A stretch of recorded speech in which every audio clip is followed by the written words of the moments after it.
Hi అండి. అందరికీ నమస్తే అండి. Welcome to my channel. ఈరోజు మనము వారాహి గుప్త నవరాత్రులు చేసుకుంటున్నారు కదండి. ఈ 9 రోజులు అమ్మవారికి 9 ప్రత్యేకమైన దీపాలనైతే మనం పెట్టుకోవాలండి. ఒక్కొక్క రోజు ఒక్కొక్క దీపారాధన చేసి అమ్మవారికి మనం పూజనైతే చేసుకోవాలండి. ఫస్ట్ కామాక్షి అమ్మవారిని ఎలా పెట్టుకోవాలో మీకు తెలుసు.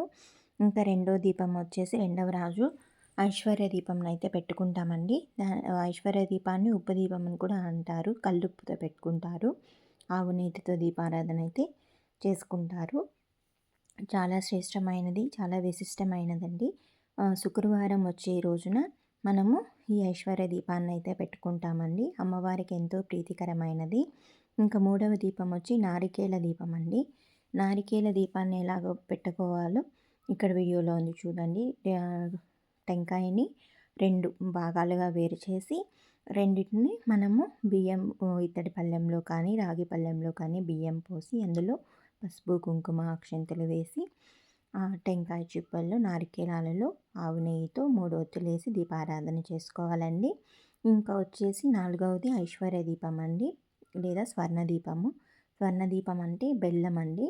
మనం బెల్లం ఉంటలు ఉంటాయి కదా, వాటిలో ఒక దానిని తీసుకొని మధ్యలో చిన్నగా హోల్ పెట్టేసి ఆవు నేతితో దీపారాధన అయితే చేసుకోవాలండి. ఆ బెల్లంని ఇత్తడి పేతుల్లో కానీ కంచు ప్లేట్లో కానీ బియ్యం పోసి దీపారాధన చేసుకోవాలి.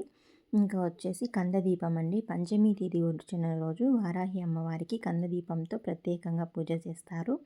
కందదీపం చుట్టూ 16 దీపాలను అయితే వెలిగించుకోవాలండి. ఇక్కడ చూపించిన విధంగా ఆ 16 దీపాలు 16 వారాహిదేవి శుక్రవారాలు పూజ చేసుకుంటారండి. అది చేయలేని వాళ్ళు ఈ 16 దీపాలు వెలిగించుకుంటే మనకు అంత చేసినంత ఫలితం అయితే వస్తుందండి. ఇంకా పంచగవ్య దీపం అండి. పంచగవ్య దీపాలను తెచ్చుకొని అవి అఖండంగా వెలుగుతాయండి.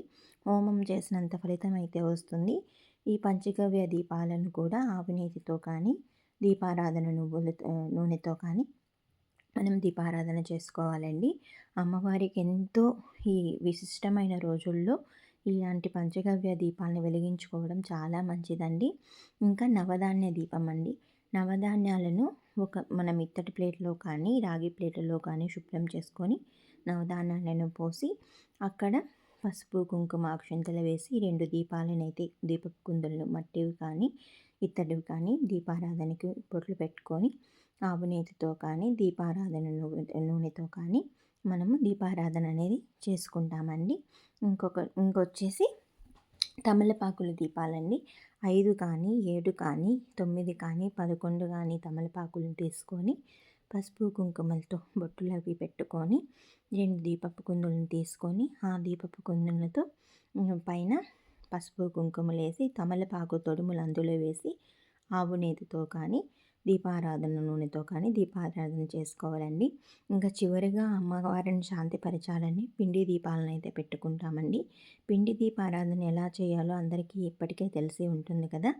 ఆ విధంగా మనము ఈ 9 రోజులు 9 రకాల దీపాలతో అమ్మవారిని ఆరాధించి పూజించి గుప్తంగా చేసుకోవాలండి. వారాహి నవరాత్రులు అంటే గుప్త నవరాత్రులండి. నమస్తే.